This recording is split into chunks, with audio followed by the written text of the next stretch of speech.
राधे राधे, जय श्री कृष्णा। दोस्तों, आपके अपने चैनल हिंदू विद्या में आपका बहुत बहुत स्वागत है। राधा रानी की कृपा आप और आपके समस्त परिवार पर बनी रहे।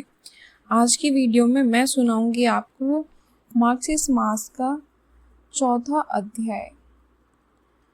राजा सुयग ने कहा, प्रभु आज मेरा जन्म सफल हो गया, जीवन सार्थक हो गया। मेरे लिए आपका श्राप भक्ति का कारण होने से वरदान बन गया। समस्त मंगलों के भी मंगल करने वाले हरि भक्ति परम दुर्लभ है। विप्र व वेदों में जो प्रकार की भक्ति बताई गई है वह भी इसके समान नहीं है। महामुनि परमात्मा श्री कृष्ण, मैं जिस प्रकार भी मेरी भक्ति संभव हो सके वह उपाय कीजिए, क्योंकि वह सभी के लिए परम दुर्लभ है। केवल जल में तीर्थ ही तीर्थ नहीं है, मिट्टी और पत्थर की प्रतिमा रूप देवता ही देवता नहीं है। श्री कृष्ण भक्त की मुख्य तीर्थ और देवता हैं। वे जलमय तीर्थ और मिट्टी पत्थर के देवता दीर्घ काल में उपासक को पवित्र करते हैं, परंतु श्री कृष्ण भक्त दर्शन से ही पवित्र कर देते हैं। समस्त वर्णों में ब्राह्मण श्रेष्ठ है, जिनमें भी जो भारतवर्ष में रहकर स्वधर्म पालन में लगे रहते हैं वो श्रेष्ठ है। जो भी श्री कृष्ण मंत्र का उपासक, श्री कृष्ण भक्ति परायण तथा प्रतिदिन श्री कृष्ण के नवे को भजन करने वाला है वो श्रेष्ठ है। वो महासर्वश्रेष्ठ महान पवित्र आप वैष्णव है। अंत ब्राह्मणों में श्रेष्ठ है, साथ ही महान ज्ञान के श्रेष्ठ सागर हैं। मुनि, आप जैसे शिव शिष्य महात्मा पुरुषों को पाकर मैं दूसरे किसी शरण जाऊं। महामुनि, आपके श्राप से इस समय गलित कुष्ठ का रोगी हूँ, अपवित्र हूँ और तप के अधिकार से वंचित हूँ। ऐसी दशा में कैसे तपस्या करूं? राजा सुयग तपा बोले, राजन, सनातनी विष्णु माया हरि भक्ति प्रदान करने वाली है। वे जिन लोगों पर कृपा करते हैं उन्हें भगवान की भक्ति देते हैं। माया जिन्हें मोहित करती है उन्हें हरि भक्ति नहीं देते। आप पितरों उनके नश्वर धन देकर ठग लेते हैं। अंत तुम प्रकृत गुणों में रहित कृष्ण प्रेमीय शक्ति तथा श्री कृष्ण के प्राणों की अधिराष्ट्रीय देवी श्री राधिका रानी की आराधना करो, जो संपूर्ण संपदा को देने वाली है। उनके अनुग्रह एवं सेवा से शीघ्र गोलोक में चले जाओगे। वे सर्व आराध्य श्री कृष्ण देवी सेवित एवं पूजित हैं। निर्पुण परमात्मा श्री कृष्ण ध्यान से भी वश में न होने वाले और दुराचार उनकी सेवा करने के भक्तजन सुराग्य दीर्घ काल तक अनेक जन्मों के बाद गोलोक में जाते हैं, परंतु सर्व संपन्न रूपिणी श्री राधा महाविष्णु की भी जननी है, कृपामयी है।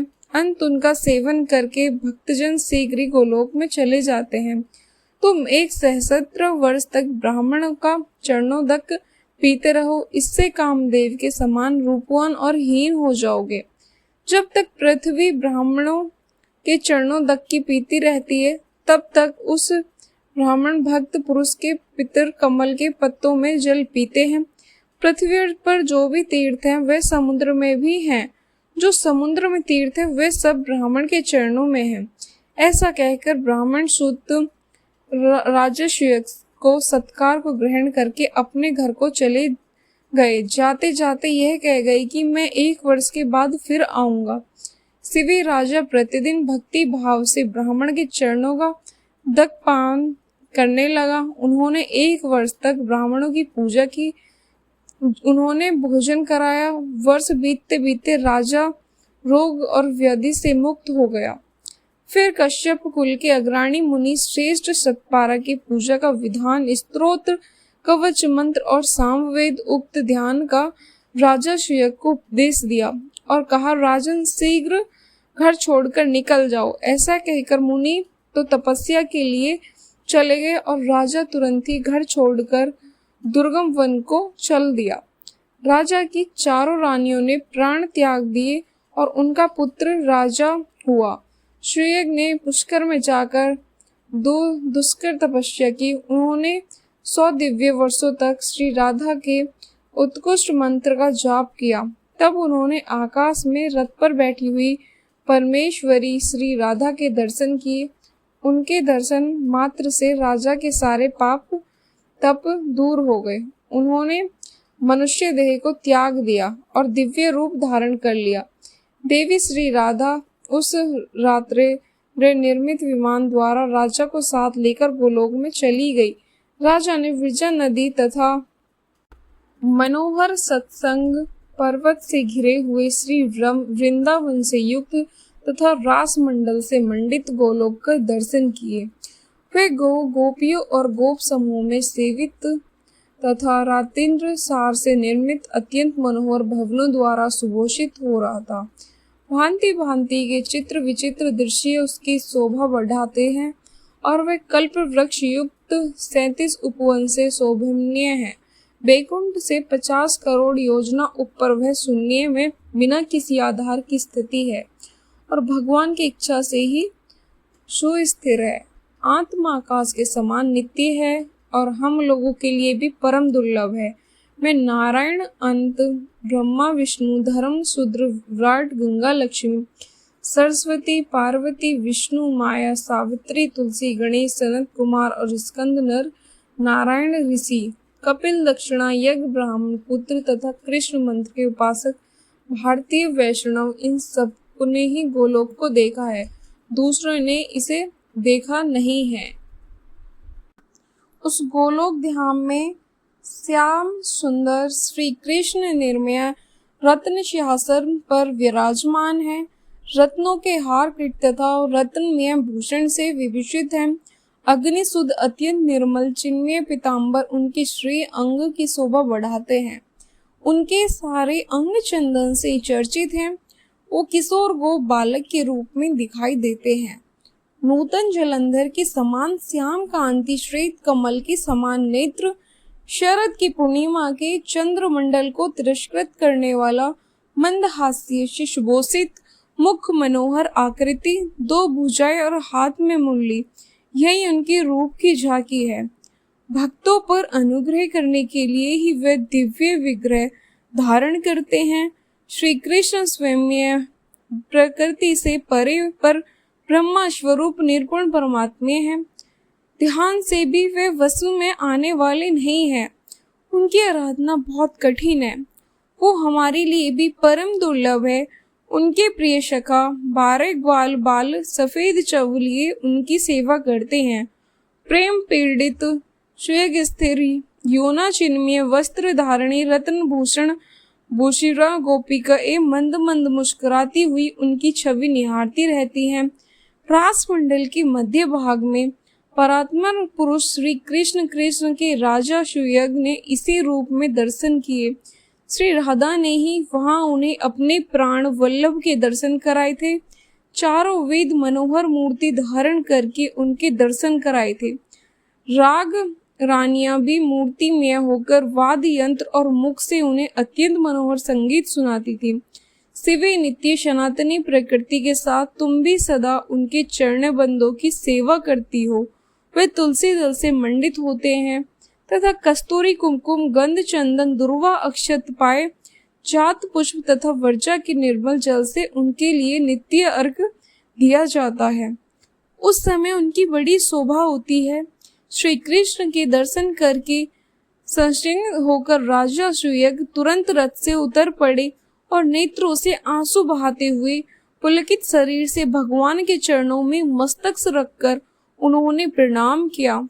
परमात्मा श्री कृष्ण ने राजा को अपने दासत्व शुभ आशीर्वाद तथा वह सत्य एवं अविचलित श्री कृष्ण भक्ति प्रदान की, जो हम लोगों के लिए भी परम दुर्लभ है। फिर श्री राधा अपने रथ से उतरकर श्री कृष्ण के वक्ष में विराजमान हो गई। उनकी अत्यंत प्यारी गोपियां सफेद चमली उनकी सेवा में लग गई। उनके आने पर श्री कृष्ण भक्ति और आदर से सहसा उठकर खड़े हो गए।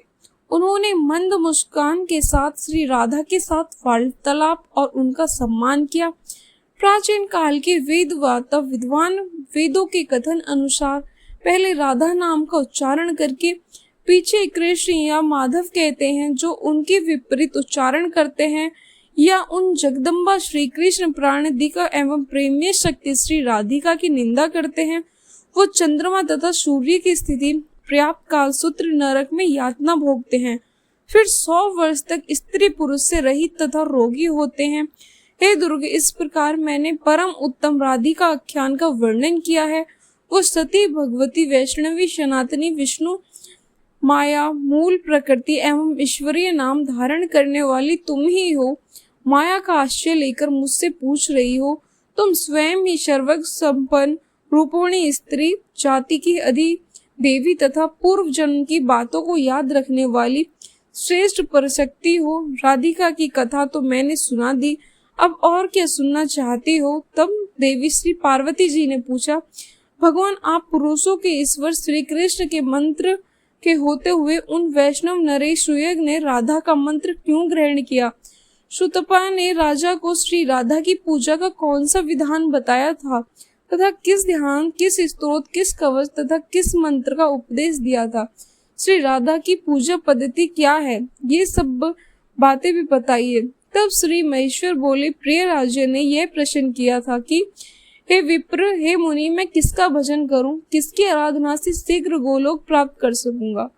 उनके ऐसा कहने पर उन ब्राह्मण शिरोमणि ने राजेंद्र सुयग से कहा, महाराज, श्री कृष्ण की सेवा से उनके लोक को तुम बहुत जन्मों में प्राप्त करोगे।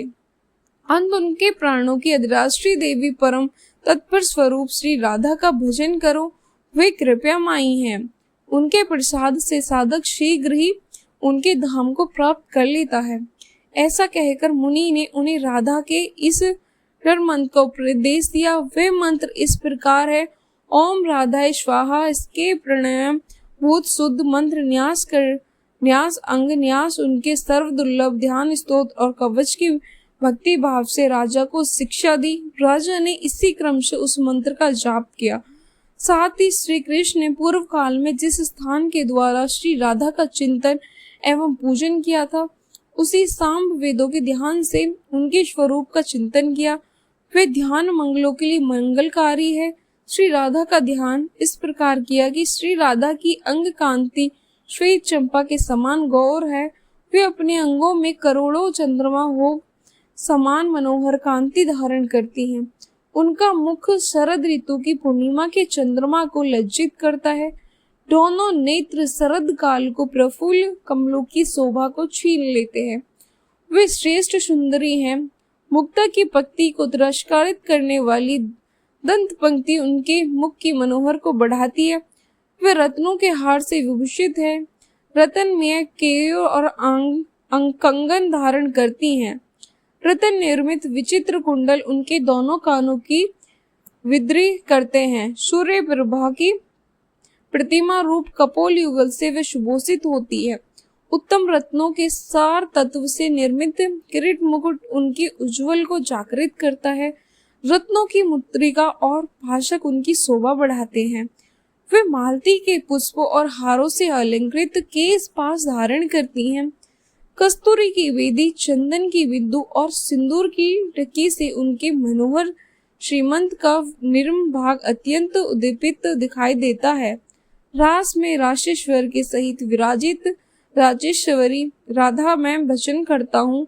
इस प्रकार ध्यान कर मस्तक पर पुष्प अर्पित करके पुनः जगदम्बा श्री राधा का चिंतन करें और फूल चढ़ाएं। पुनः ध्यान के पश्चात 16 उपचार अर्पित करें। उसे आसन वासन पाद अर्घ गंध अनुलेखन धूप दीप सुंदर पुष्प स्नान नियम रत्न भूषण विधिवत नवेद सुवासित तंबुल जल मधुपर्क तथा रत्नम सैया, ये 16 उपचार हैं। राजा ने इनमें से प्रत्येक को वेद मंत्र से उच्चारण पूर्वक भक्ति भाव से अर्पित किया है। सिवाय इन उपचारों के समर्पण के लिए जो सर्व सम्मत मंत्र हैं उन्हें सुनो। पहला आसन उपचार के लिए मंत्र है, रतन सार विक्रम च निर्मित विश्वकर्मणा वरम सिंहासन रम्यम राधे पूजास ग्रत अर्थात राधा पूजा के अवसर पर विश्वकर्मा द्वारा रचित रमणीय श्रेष्ठ सिंहासन जो रत्न सार का बना हुआ है ग्रहण करो। वस्त्र उपचार के लिए मंत्र है, हे देवी बहुमूल्य रत्नों से जट सूक्ष्म वस्त्र जिसका मूल्य आका नहीं जा सकता आपके सेवा में प्रस्तुत है।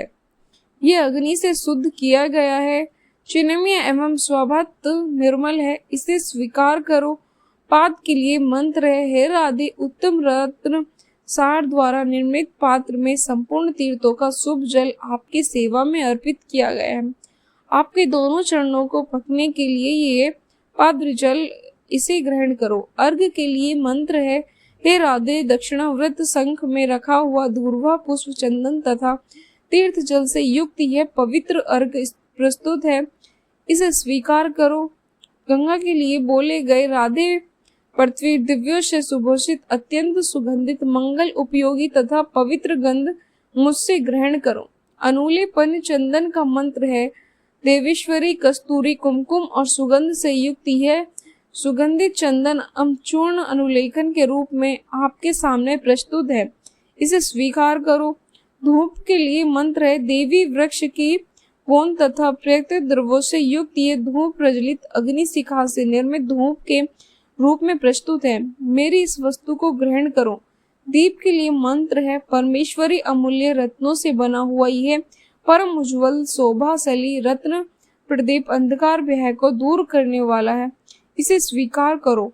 पुष्प के लिए मंत्र है, हे परमेश्वरी, गंध और चंदन से चर्चित अत्यंत शुभमय यह रमणीय परिचिता पुष्प ग्रहण करो। स्नान के लिए मंत्र है, हे देवी, विष्णु तेल से युक्त ये अत्यंत मनोहर एवं सुगंधित आंवले का चूर्ण सेवा में प्रस्तुत है, इस स्नान उपयोगी वस्तु को आप स्वीकार करो। भूषण के लिए मंत्र है, राधे, अमूल्य रत्नों से बने हुए केयूर कंकड़ आदि आभूषणों को तथा परम शोभाशाली शंख की चूड़ियों को मेरी ओर से ग्रहण करो।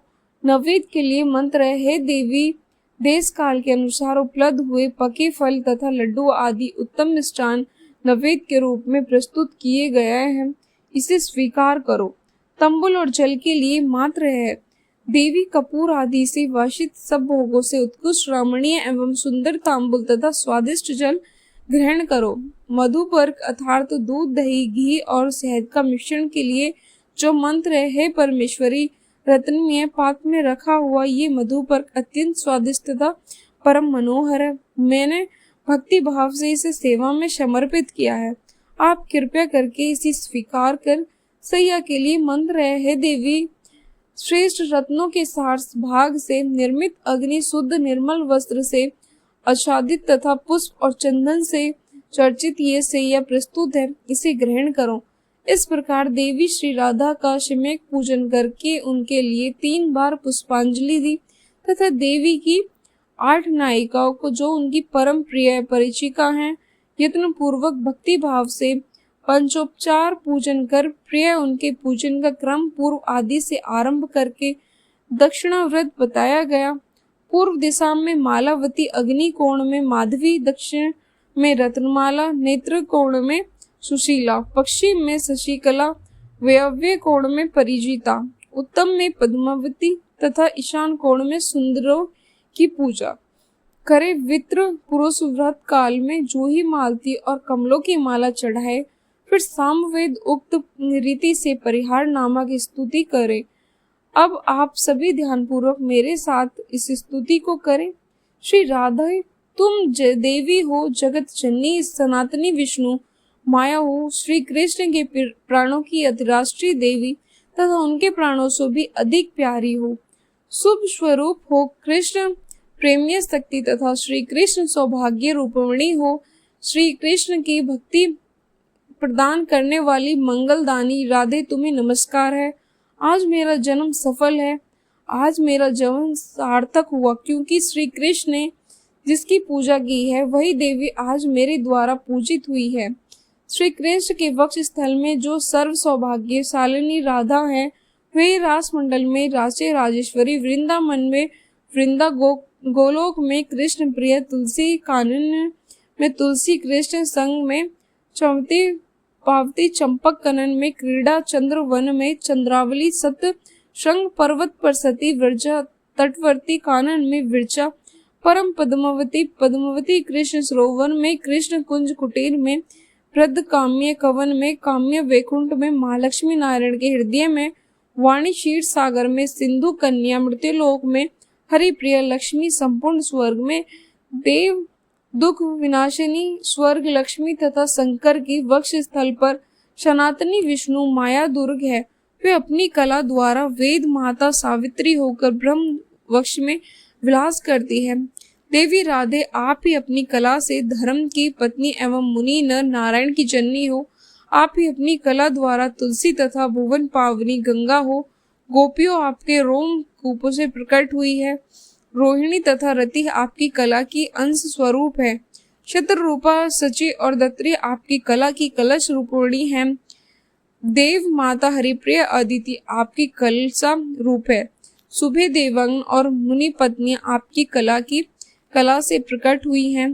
कृष्ण पूजित, आप मुझे श्री कृष्ण की भक्ति और श्री कृष्ण का दास प्रदान करो। इस प्रकार प्रेयर स्तुति करके कवच का पाठ करें। ये प्राचीन शुभ स्तोत्र श्री हरि की भक्ति एवं दृश्य प्रदान करने वाला है।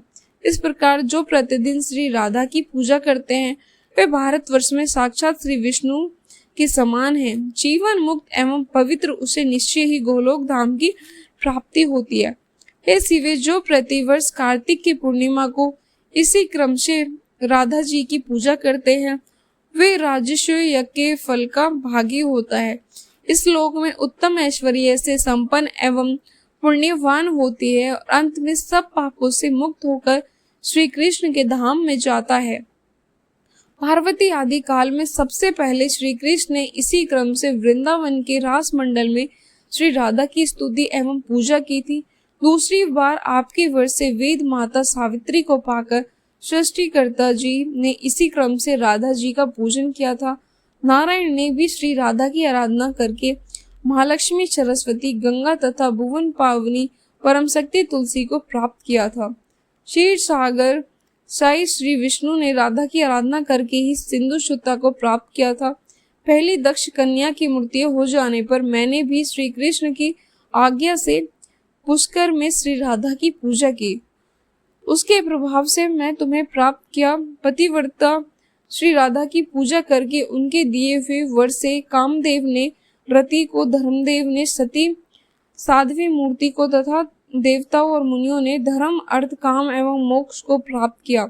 इस प्रकार मैंने श्री राधा की पूजा का विधान बताया। अब आप स्तोत्र सुनिए। भगवान श्री महेश्वर ने माता पार्वती को जिस स्तोत्र का वर्णन किया आपको मैं उसे अगले अध्याय में सुनाऊंगी। जय श्री कृष्णा। अगर आपको वीडियो अच्छी लगी हो तो वीडियो को लाइक जरूर करना और साथ ही आपने अगर चैनल सब्सक्राइब नहीं करा है तो चैनल को सब्सक्राइब जरूर करना।